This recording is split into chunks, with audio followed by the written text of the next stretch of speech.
Good morning guys. Magmumukbang po tayo ngayon ng isda na paksiw na isda at saka kinilaw na ampalaya.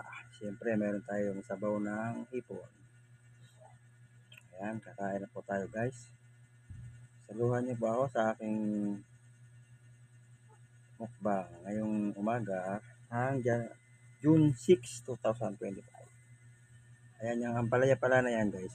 Bali, nilagyan ko yung tubig ng pagkahiwa ko, nilagyan ko ng asin yung tubig para mawala yung pait niya.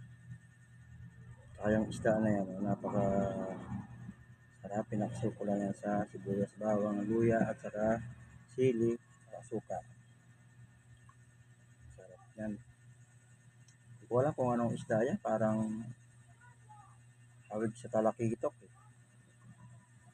So, parang isdang bato ata yan. Hindi ko kung anong isda yan, basta pinili ko yan kanina din sa may kay kuya. Kay kuya yung nag-aalok dito lagi ng isda.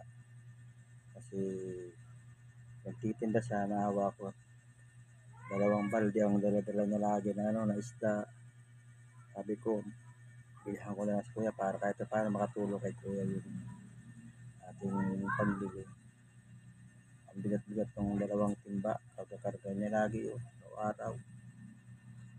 Pinunta ko siya din si kuya sa may tindahan, sa may hinihintayan niya.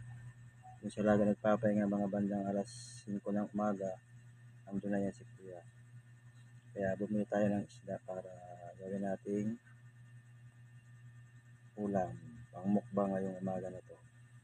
Kasi wala tayong pasok, holiday ngayon, kaya nagluto tayo ng mga ulam para sa ating pananghalian.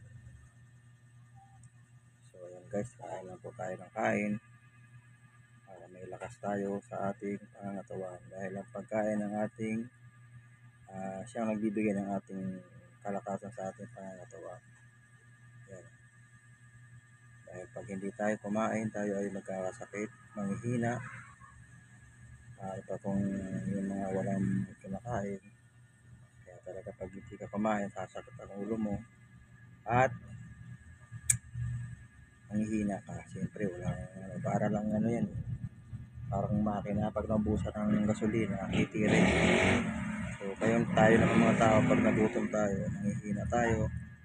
Kaya pag tayo nagutom, kumain lang, kumain para hindi tayo manghina, dahil yan ang ating lakas. Yan tayo kumukuha ng lakas sa pagkain. So ayan guys, so marapit na nga tayong matapos guys, kasi masyado na tayong busog, hindi na natin nakayanan. Yan yung sabaw ng sinigang ng hipon, napakasarap. Thank you very much po. Salamat po, God bless.